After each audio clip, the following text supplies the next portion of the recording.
off to the creek to catch fish for his snakes. He's got a fish trap down there. Living the life right. All right, folks, there she is, the River King World Headquarters in complete disarray. Oh, I got to get in there and clean it up. But this is what happens when it's been raining cats and dogs. I've got a little yard work around the house I've been doing, getting ready for spring. I've been working with the pond, and I've been having too much fun kayak camping, whitewater kayaking, and then I'm just doing too much work. So that's the price you pay when you're having too much fun, and I'm okay with it. We'll get it cleaned up soon. Wanted to give a quick update on the channel, kind of do just like basically a channel update and upcoming news on all fronts, let everyone know what's going on, and let everyone know about some opportunities coming up.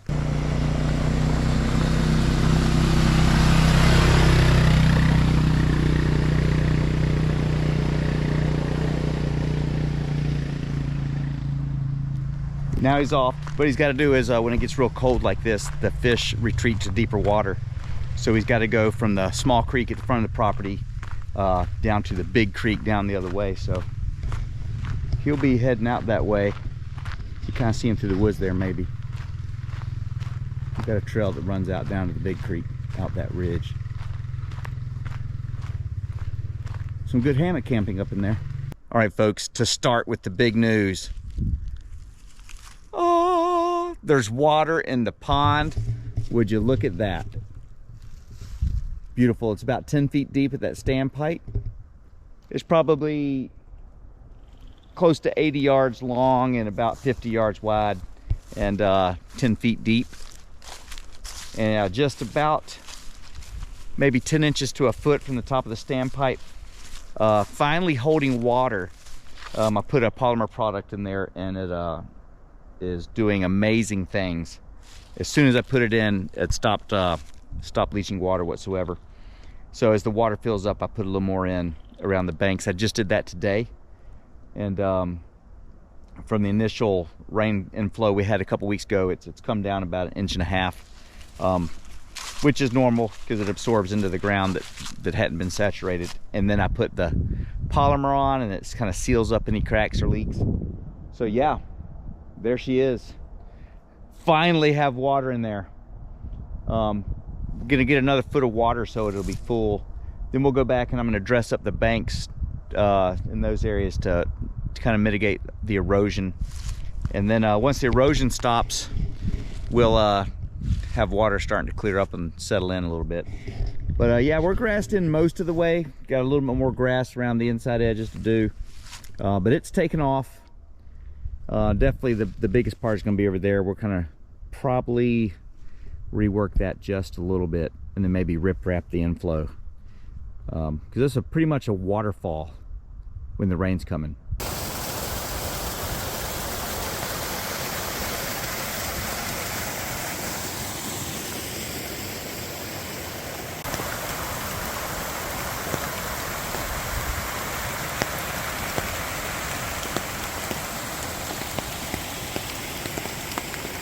Getting closer.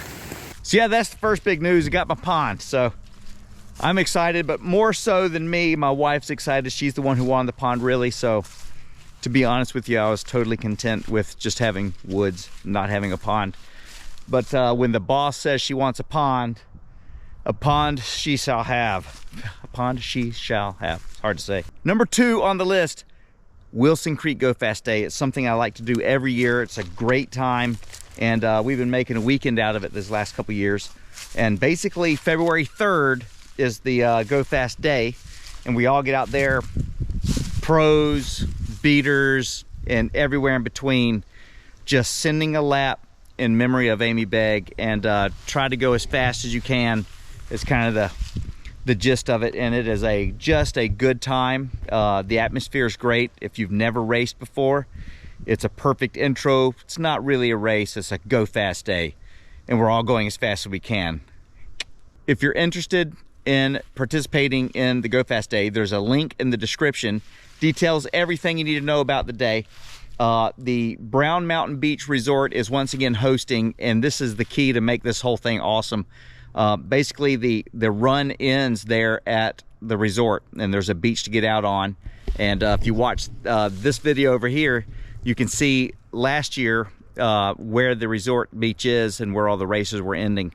They have fire pits with fires, you know, hot chocolate, some pizzas are available if you order, some other things, some gourmet coffees, things like that in their shop.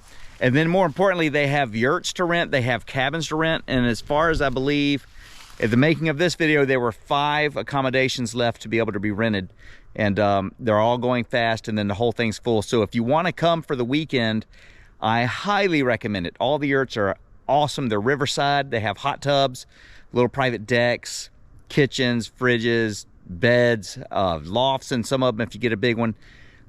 Just an amazing experience. This year we are doing the Lost Cove cabin. I haven't rented one of the cabins yet, so we just wanted to do that. Last year we were in the extra large yurt. Kids loved it. This year in the cabin, we'll see how that goes. I would definitely recommend coming, even if you're not going to do the Wilson Creek Go Fast Day. If you're a spectator, it's just a good opportunity to see the gorge for the weekend, to see the Pisgah National Forest area. There's some short waterfall hikes in the area. You can go to Lost Cove Creek, Huntfish Falls. You can go up see Harbor Creek. You can see all these other waterfalls in the area. And as well, you can be positioned to go up into the gorge a little bit and watch the Go Fasters coming down through there. You can post up at 10-foot falls, Boat Buster Thunder Hole, basically so many places down through there. Those are the main 2 if you want kind of the action. So definitely come on out. Love to see everybody there. I'm getting there Friday. We'll be leaving Sunday, so we'll be doing some warm-up laps on Friday, and then go fasting on Saturday. We might have a fun lap afterwards, and then on Sunday we'll see what's happening. We'll probably do a lap and then head on home. Wilson Creek Go Fast Day 2024. Check out the link if you want to see it from last year. It's a good time. Come on out. Okay, number 3 on the list. It's going to be a big one. I'm excited. I've never done it before. Canoe Copia 2024 up near Madison, Wisconsin. And again, a link in the description with all the details to kind of get you filled in on that.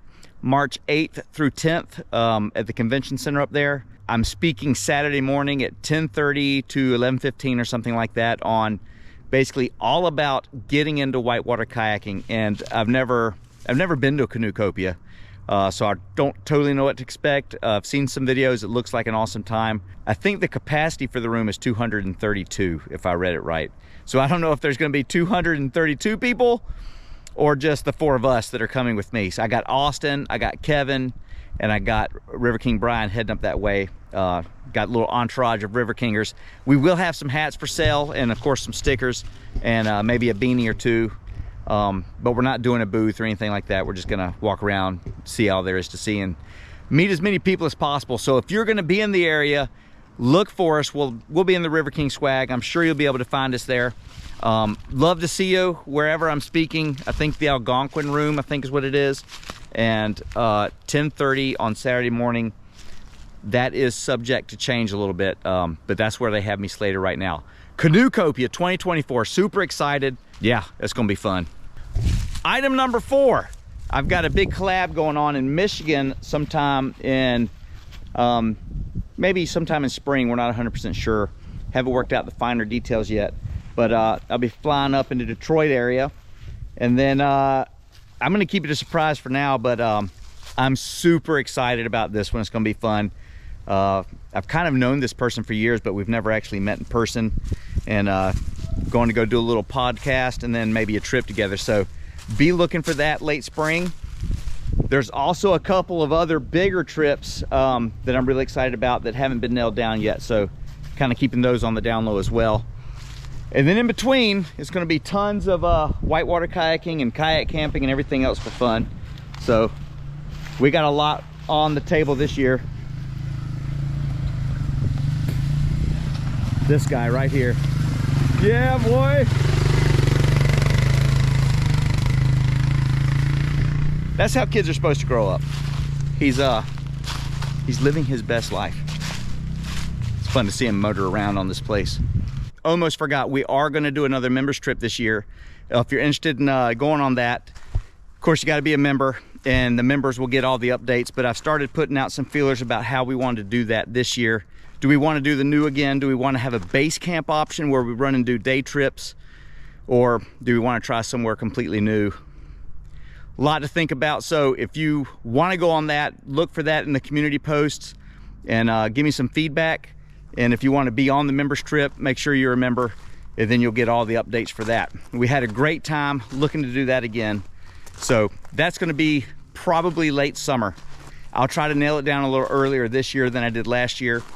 And then last on the list of updates will be the merch sale.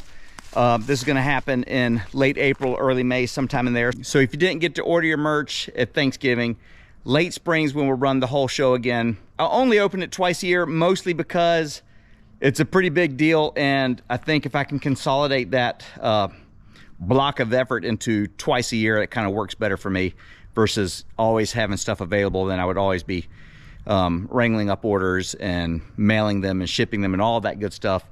And I'm just so busy, I think I just like to keep it consolidated. So we always do one late spring, we always do one the week of Thanksgiving. So that's the next merch sale. So that's all I have today. Thanks for hanging out. Talk to you soon.